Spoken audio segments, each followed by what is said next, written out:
বৈষম্য বিরোধী ছাত্র আন্দোলনের কারণে ২৪ দিন বন্ধ থাকার পর আজ মঙ্গলবার থেকে ঢাকা-নারায়ণগঞ্জ রেলপথে আবার শুরু হয়েছে ট্রেন চলাচল। ভাড়া কম, নির্দিষ্ট সময়ে গন্তব্যে পৌঁছাতে ট্রেনে যাতায়াত সুবিধাজনক হওয়ায় যাত্রীদের প্রথম পছন্দ ট্রেন। ট্রেন চলাচল শুরু হওয়ায় উচ্ছ্বসিত যাত্রীরা।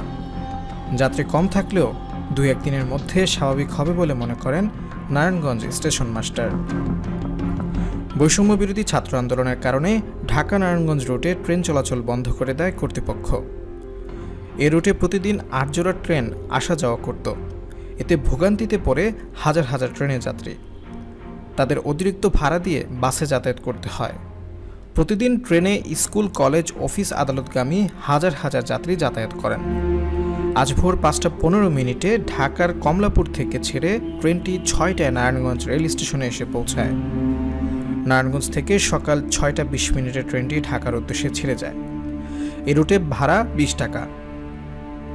এ বিষয়ে নারায়ণগঞ্জ স্টেশন মাস্টার কামরুল ইসলাম খান বলেন, ঢাকা-নারায়ণগঞ্জ রেলপথে ট্রেন চলাচল আবার শুরু হয়েছে। প্রতিদিন ৮ জোড়া ট্রেন চলাচল করবে। আজ প্রথম দিন যাত্রী কম থাকলেও ২-১ দিনের মধ্যে স্বাভাবিক হয়ে যাবে। গত মাসের ১৯ তারিখ থেকে ট্রেন চলাচল বন্ধ হয়। গত ৮ আগস্ট ডক্টর মোহাম্মদ ইউনূসকে প্রধান উপদেষ্টা করে অন্তর্বর্তীকালীন সরকার গঠনের পর রেল চলাচল শুরু হচ্ছে গতকাল সোমবার থেকে। তবে প্রথম দিন মালবাহী ট্রেন চলাচল করে। আজ মঙ্গলবার শুরু হয় স্বল্প দূরত্বের মেইল, লোকাল ও কমিউটার ট্রেন চলাচল।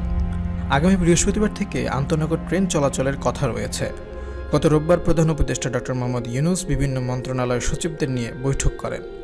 বৈঠকের পর রেলের ঊর্ধ্বতম কর্মকর্তারা বৈঠক করে ট্রেন চালু করার সিদ্ধান্ত জানান।